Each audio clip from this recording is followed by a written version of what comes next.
A 17-year-old French Algerian is shot dead. The police officer is in custody, accused of his murder. The violent unrest across France that followed the shooting hints at issues that go well beyond just this one incident. So why is France such a hotbed of civil unrest?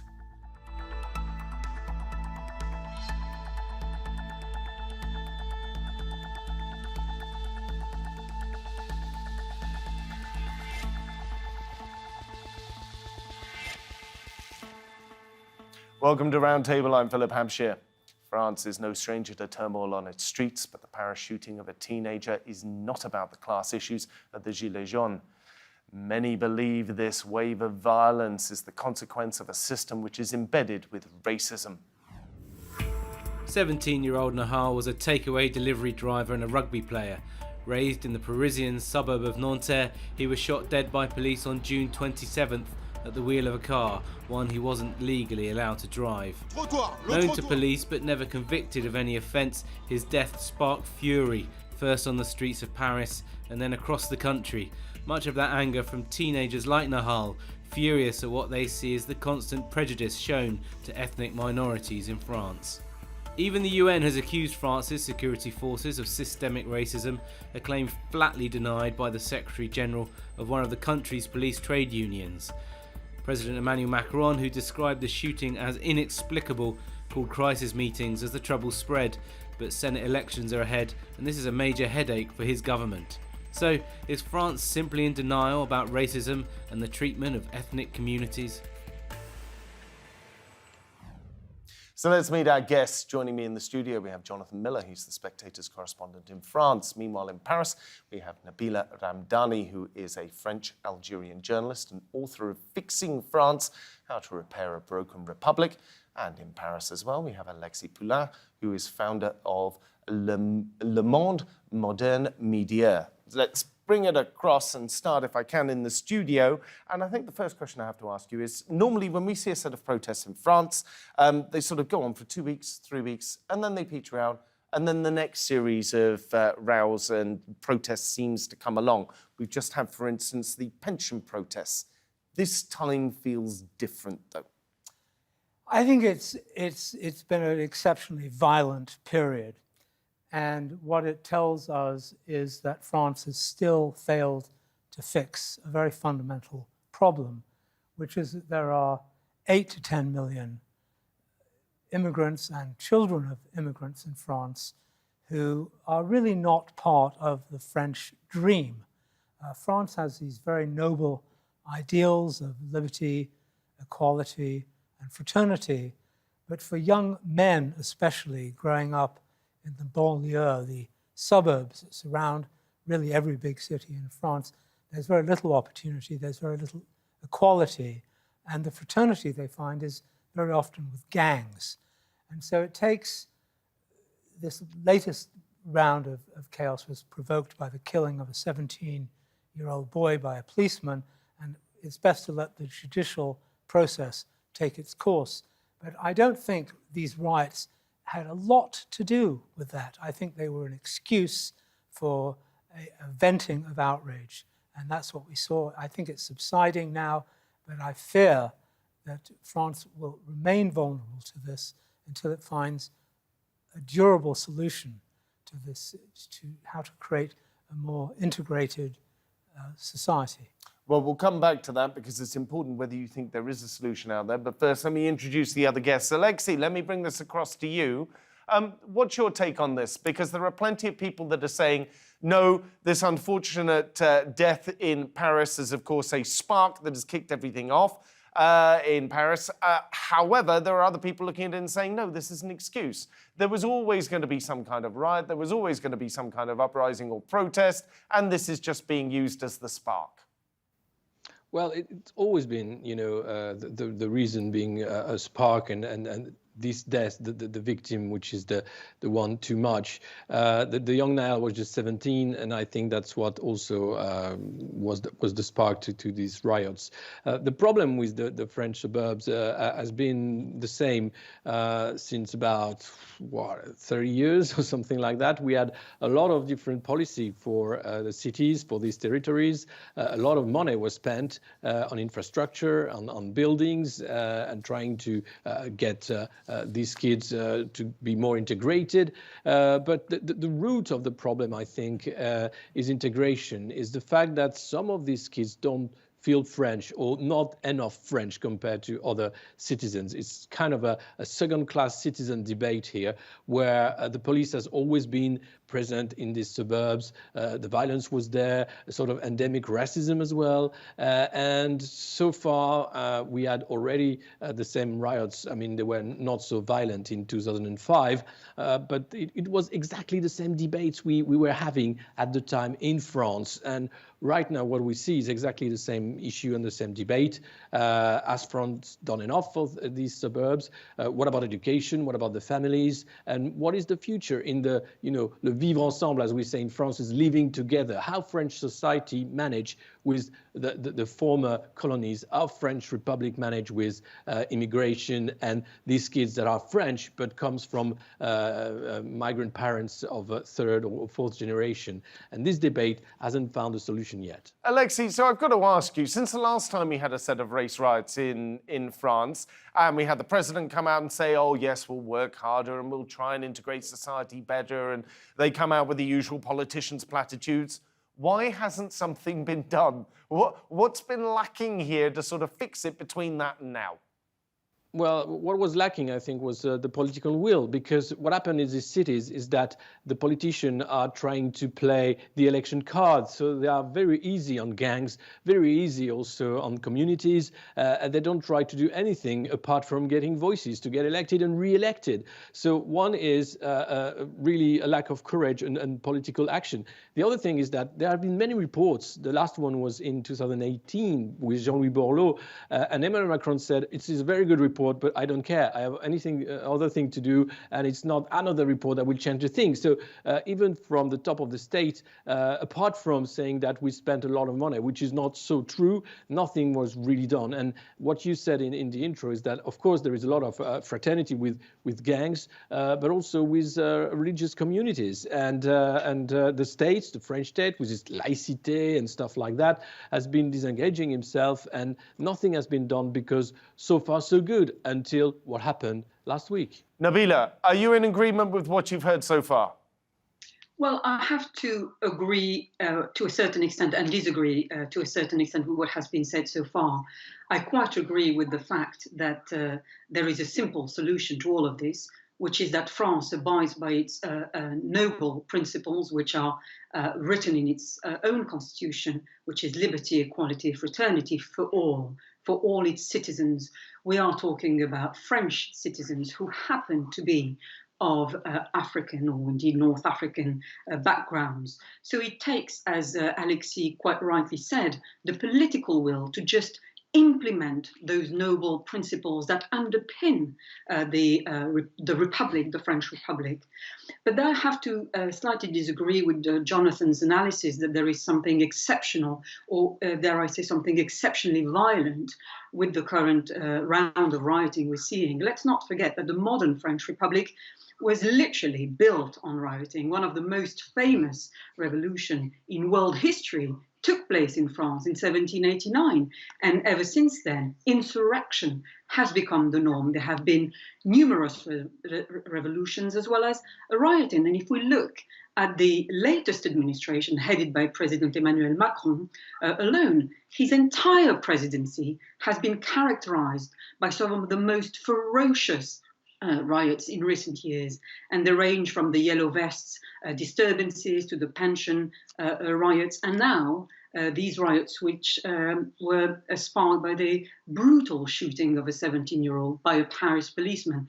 And if we consider that the Yellow Vest movements it has been pretty much institutionalized. The violence has been pretty much institutionalized, meaning that big cities such as Paris were sacked pretty much every Saturday for over 2 years. Well, let me come back to that in a second. Jonathan, I feel I have to come back across to you. Well, obviously, with your background, you have a perception of these problems which is probably far superior to my own. I would say, yes, there is a revolutionary tradition in France, but I don't really see what's happened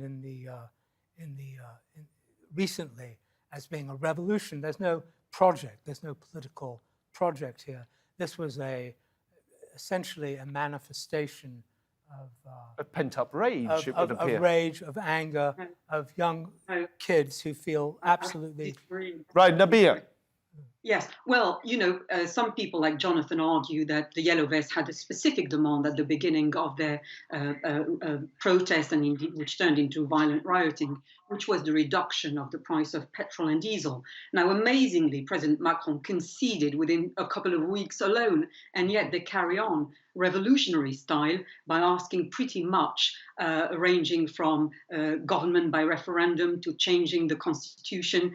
And this has descended into pretty much incoherent revolutionary movement. I would actually contend that the current rioters do have an objective, and that is first and foremost an end to reactionary policing by paramilitaries. Plenty of young people I've spoken to, especially from an ethnic minority background, have told me they want to see more community policing. They want to see more policing by consensus and not by gunpoint. And of course, they want also to see an end to endemic racism in all aspects of their lives and being treated equally and as part of society. That's very important. They are basically asking for France to uphold its founding principles. Right, Alexis, let me bring this up to you. I feel I have to bring in a quote from President Macron here at this point when he was asked, well, you're the president. What do you say about these riots that are taking place on the street? And he said the following. We've seen them, Snapchat, TikTok, and several others. They serve as places where violent gatherings have been organized, but there's also a form of mimicry of the violence, which for some young people leads them to lose touch with reality. You get the impression that for some of them, they're experiencing on the street the video games that have intoxicated them. Alexis, a little bit tone deaf of Macron, isn't it, to blame all of this on computer games and social media? Yeah, it's completely out of touch. The UN has been issuing 2 warnings about the violence of the French police and the racism, the endemic racism within the French police forces. And the answer to this was denegation. And now what we're seeing is that Emmanuel Macron and his government are blaming video games and the parents for the violence of the kids, which is a very easy answer and completely out of touch about the reality of the complex trouble and issues that we have in these territories. The one main issue is the economy again. You can't just be the French president and accept this level of parallel economy and of mafia business in these territories. But so far, this is what is happening. You can't be a French president and accept a rate of unemployment which is higher in these territories than in the rest of France, and especially young people in France are unemployed. This is a disgrace. And nothing really important has been made apart from trying to have some fake job that are paid by taxpayers, but it's not enough. And of course, inflation. Emmanuel Macron is not the only one to blame. I think it's been the overall political class for the last years, but also the economic state of France and so far, the answer was not up to the job. And what we've seen with the reaction, of course, is the same denegation as we used to have before. Jonathan. Well, obviously, Macron's censorship of the internet, which is full blown at the moment. It's amazing the European Union hasn't screamed about it. It has a totalitarian aspect. I'm no friend of Macron. I've been writing 8 years of articles criticizing the incapability of the French administration to address these fundamental problems. But he has a point that in America, after the killing of George Floyd, which spawned the Black Lives Matter movement, there was this simultaneous uprising right across the United States. And there's no doubt that social media played some role in it. What I'm interested in discovering is there really a solution? Throwing money at the problem clearly doesn't work. Trevor Phillips, who's a brilliant black journalist in Britain, talks about, you look at the elite in France and you just don't see faces that represent these people in these warehouse cities. And he has suggested that somebody should really go out and identify people with real promise and bring them up and get them into the École Nationale. This is a social mobility problem, you think? It's to create some inspiration. I have a friend who teaches in a lycée in Béziers. She's an English woman, and she teaches English in a lycée. And she has a class of 30 students. And sadly, this is tragic. She says of these 30 students, most of them are spending the lesson playing with games on their phones. There are a few kids who are engaged, who want to move forward, but who are overwhelmed by this. And she's been told by the directrice of her school, don't try and discipline these kids because you'll be attacked. So there's been a Éducation nationale, as it applies in these disadvantaged areas, is really failing. And it's not just a question of money, it's a question of bigger questions. I understand you've written a book about what can save France. I'm really interested in hearing your ideas, because that to me is really the fundamental question. We'll cross it over to Nabila then. Nabila, let me bring you across into this. Macron's comments, they must have made you pretty cross, because this has got nothing to do with computer games. Yes, indeed. I mean, he's drawing us into a parallel universe and indeed red herrings. I mean, to blame bad parenting, for example, is playing right into the class divide within French society and into the deep-seated divisions, you know. In the end, we are talking about, we heard his justice minister saying that parents who couldn't keep their children in check effectively would face a two-year prison sentence and a 30,000 euro fine. Now, if you take the example, first of all, this is not just only absurd and inflammatory, but also unworkable. If you take the example of somebody like Nahel's mother, for example, a single mother who raised her child by herself, working 12 hours a day, how could she be responsible for the alleged misconduct of her son? How can possibly, swathes of populations who already come from impoverished backgrounds be held responsible for the behavior of the children when they're off working day and night to make ends meet? And again, you've got an easy juxtaposition with well-off parents who will have all the time and money to pour into the education and indeed the livelihoods of the children. But I think the solution, or indeed the tensions, originate from a combination of factors to do with race relations, poor race relation, to do with colonization, the story of the past, and indeed ghettoization.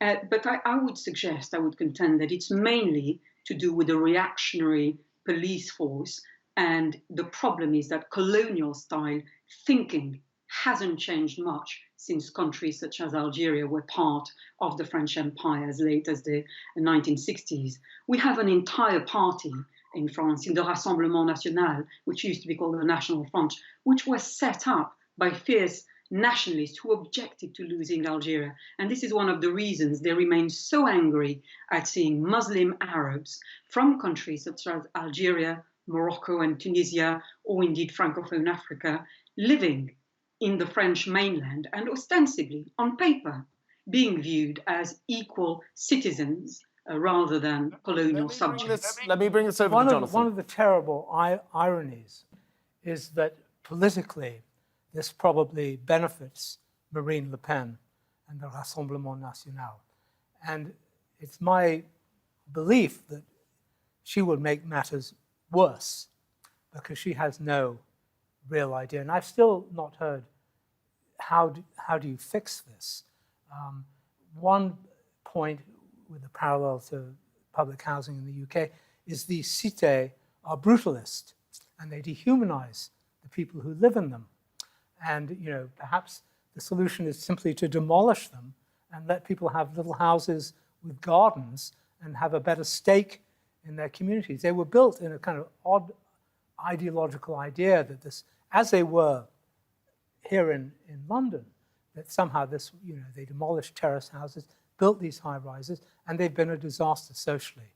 And they alienate people, and there's, the community that exists, unfortunately, is controlled very largely by criminal gangs. And how do you defang them? Clearly, the method of policing being used is, you're absolutely right, it's brutal. I know policemen in France, I know politicians of the left, right, and center in France.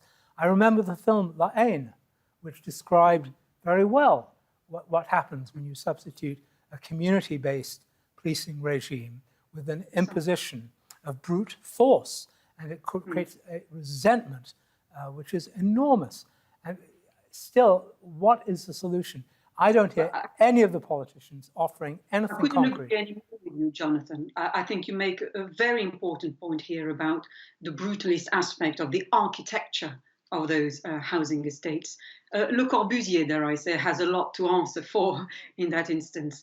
If you look at the city of Nanterre, it has particular historical resonance because, of course, it was the site of shanty towns, the biggest shanty towns in France, where up to 10,000 Algerian migrant workers, they were mainly from Algeria, were parked there with no running water, no electricity. They were themselves treated like the enemy within by the forces of the state. They were branded as insurgents. They were subjected to extrajudicial killing, torture, and all sorts of violence. And crucially, this reached a climax in October 1961, when up to 300 Algerians were brutally murdered by the Paris police in central Paris. They were hanged from trees, they were killed in police stations, they were thrown off bridges in the River Seine and left to drown. The crucial point here is that no such crimes were covered for decades. No one has been brought to justice.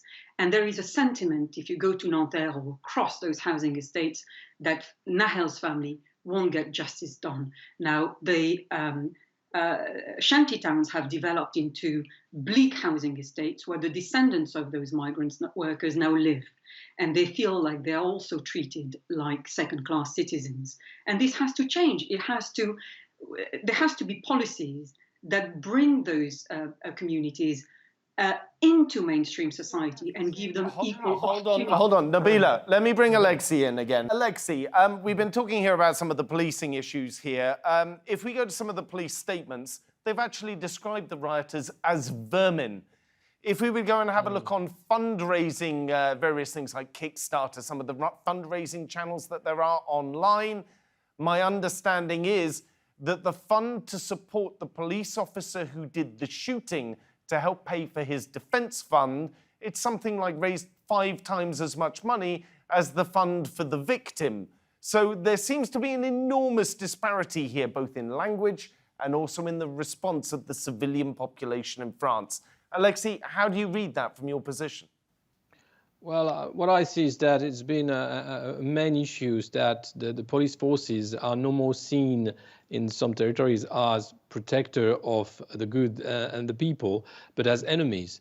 And this online cagnotte says all.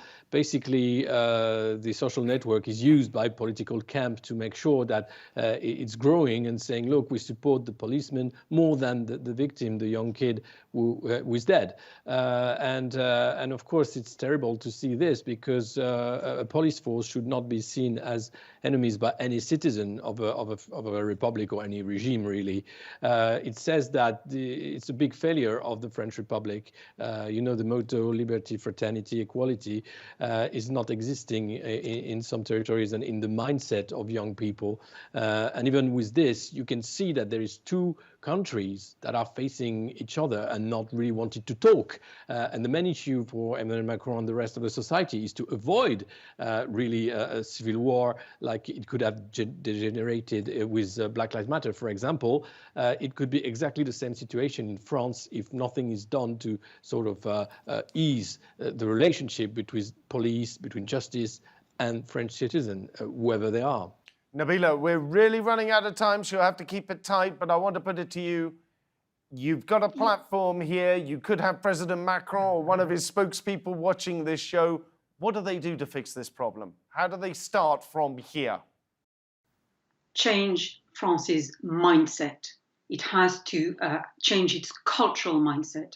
It has to look at somebody like me and say, Nabila Ramdani is a French citizen, and she has equal rights to other French citizens. That's the bottom line. Well, it's been an absolute pleasure having all three of you on the show today. Thank you very much for joining me, but I'm afraid that's all we have time for. Remember, though, you can see more discussion and debate if you head on over to our YouTube channel. Just go there and search for Roundtable TRT World. But for now, from me here and the entire team, thank you for watching, and goodbye.